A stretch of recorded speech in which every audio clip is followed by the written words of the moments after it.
નમસ્કાર વહાલા વિદ્યાર્થી મિત્રો, કેમ છો? મજામાં ને?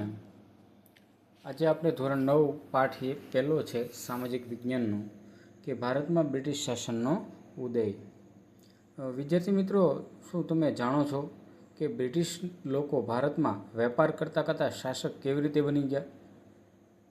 આજના વિડીયોમાં આપણે જાણીશું કે ભારતમાં બ્રિટિશ શાસનનો ઉદય કયા વર્ષથી એ ભારતની અંદર છે ઈસ્ટ ઇન્ડિયા કંપની સ્થાપના કરી અને આખો બ્રિટિશ શાસનનો જે ઉદય થયો એ પાઠના સ્વાધ્યાયના પ્રશ્નોની ચર્ચા આપણે કરવાની છે. તો વિદ્યાર્થી મિત્રો, આપણે વધારે સમય નહીં બગાડતા જોઈએ આપણે આ ભારતમાં બ્રિટિશ શાસનનો ઉદય એ સ્વાધ્યાયના પ્રશ્નો, તેનું સચોટ સોલ્યુશન. આ પાઠમાં સ્વાધ્યાયના કેટલાક પ્રશ્નો છે, જોઈએ. નીચેના પ્રશ્નોના ટૂંકમાં જવાબ લખો.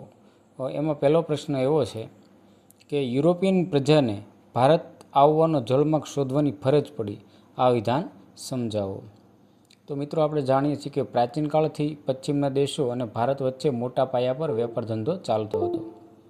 એ સમયે યુરોપના બજારોમાં ભારતના મરી મસાલા, તેજાના, મલમલ, રેશમી કાપડ, ગળી તેમજ અન્ય કિંમતી ચીજવસ્તુઓની ભારે માંગ રહેતી.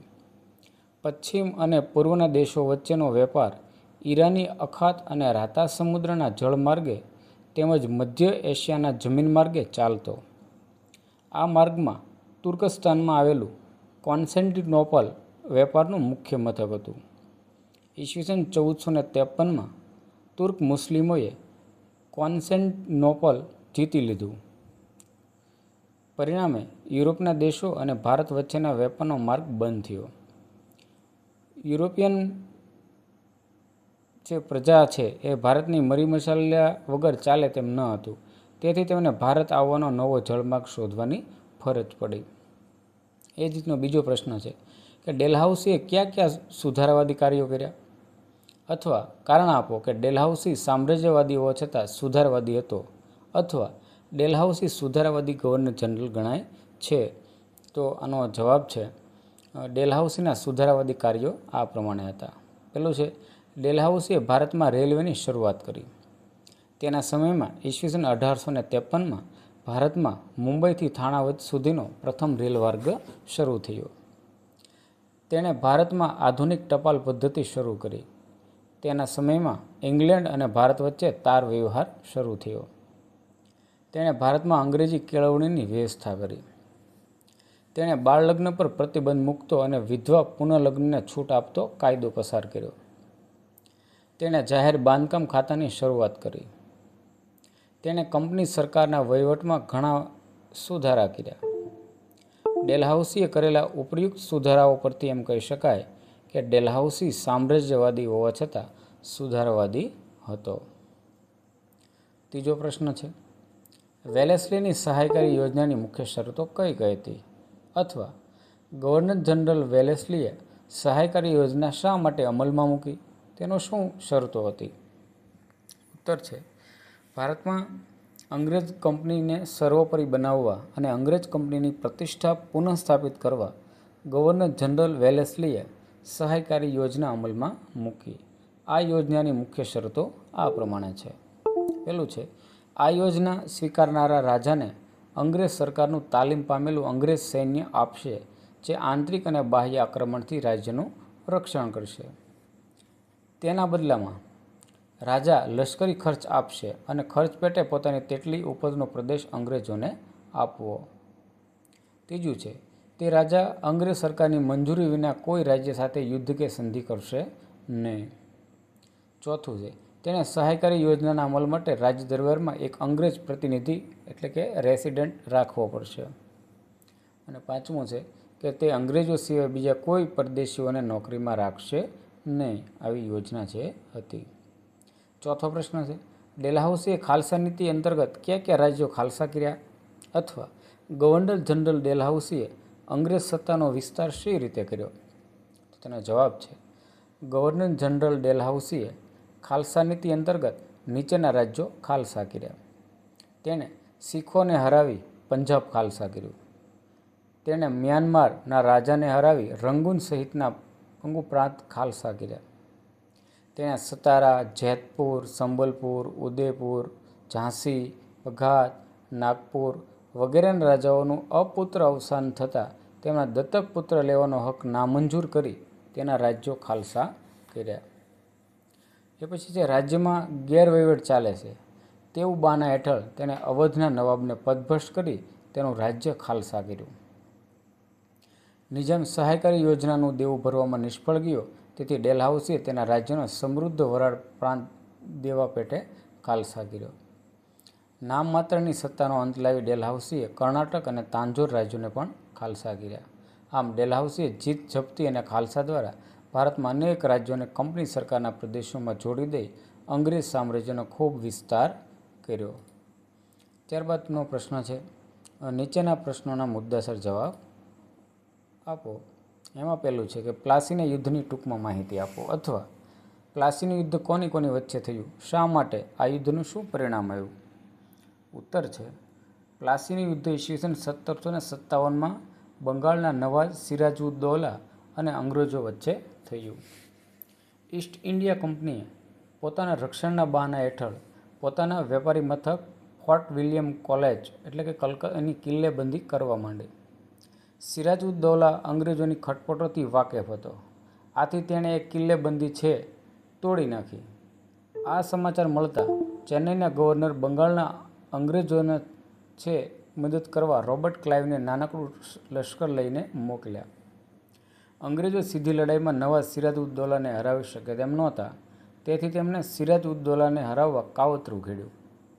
રોબર્ટ ક્લાઇવે નવાબના સેનાપતિ મીર જાફરને બંગાળનો નવાબ બનવાની લાલચ આપી, તેમજ નવાબના બીજા વિરોધીઓને પણ લાલચો આપી પોતાના પક્ષમાં લીધા. અમીચંદે 30 લાખ રૂપિયા આપવાનું કબૂલી અંગ્રેજોને મદદ કરી. ત્યાર પછી રોબર્ટ ક્લાઇવે બંગાળનો નવાબ અંગ્રેજોને કનડગત કરે છે તેવું બહાનું કાઢી તેની સામે ઈસવીસન 1757માં યુદ્ધ જાહેર કર્યું. પ્લાસીના મેદાનમાં સિરાજુદ્દૌલા અને અંગ્રેજો વચ્ચે થયેલા યુદ્ધમાં અંગ્રેજોની જીત થઈ. મીર જાફરને બંગાળનો નવાબ બનાવવામાં આવ્યો. તેના બદલામાં મીર જાફરે અંગ્રેજોને બંગાળની 24 પરગણાની જાગીર આપી. આમ ભારતમાં અંગ્રેજ સત્તાનો પ્રારંભ થયો. બીજો પ્રશ્ન છે, કંપની શાસનની ભારત પર થયેલી આર્થિક અસર જણાવો, અથવા કંપનીના શાસનની ભારત પર કઈ કઈ આર્થિક અસર થઈ. તો તેનો ઉત્તર છે, કંપની શાસનની ભારત પર પડેલી આર્થિક અસરો નીચે પ્રમાણે હતી.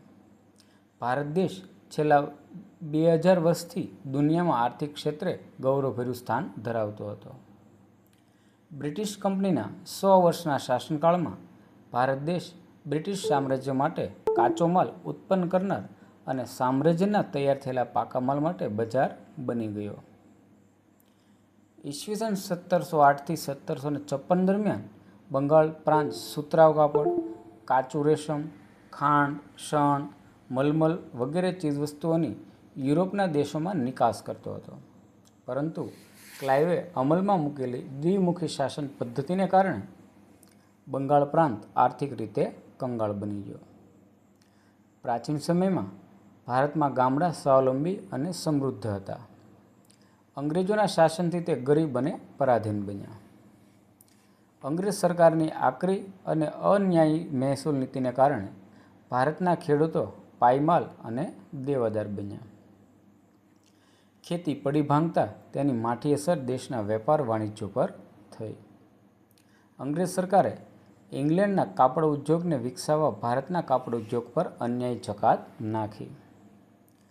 ભારતના હુનર ઉદ્યોગો પડી ભાંગે એ માટે અંગ્રેજ સરકારે અયોગ્ય રીત રસમો અપનાવી. પરિણામે ભારતના ઉદ્યોગ ધંધા પડી ભાંગ્યા, તેથી કારીગરો ગરીબ અને બેકાર બન્યા. કંપનીના નોકરો ખાનગી વેપાર કરતા. તેઓ બંગાળના વણકરો પાસેથી સસ્તામાં અને ટૂંકી મુદતમાં કાપડ પૂરું પાડવાનો કોન્ટ્રાક્ટ લખાવી લેતા. ઇનકાર કરનાર વણકરને તેઓ ફટકા મારવાની કે જેલની શિક્ષા કરતા. કંપનીની જોહુકમીને કારણે બંગાળનો ધીકતો સુતરાઉ અને રેશમી કાપડનો ઉદ્યોગ નાશ પામ્યો. આમ કંપની શાસનની ભારતની ખેતી, ગૃહ ઉદ્યોગ અને વેપાર ધંધા પર વિનાશક અસરો થઈ.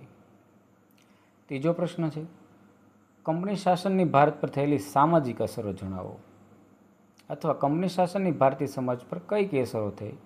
તો ઉત્તર છે કંપની શાસનની ભારત પર થયેલી સામાજિક અસરો નીચે પ્રમાણે છે. અંગ્રેજ વહીવટ દરમિયાન વર્તમાનપત્રોના વિકાસથી પ્રજામાં વાણી અને વિચાર સ્વાતંત્ર્યની ભાવનાનો વિકાસ થયો. વર્તમાનપત્રોના માધ્યમથી વિચારોનું આદાન પ્રદાન શક્ય બન્યું. 18મી-19મી સદી દરમિયાન ભારતમાં સતી પ્રથા, જન્મતા વેત દીકરીને દૂધ પીતી કરવી, બાળ લગ્ન, દહેજ પ્રથા, વિધવા પુનર્લગ્ન પર પ્રતિબંધ વગેરે કુરિવાજો પ્રવર્તતા હતા.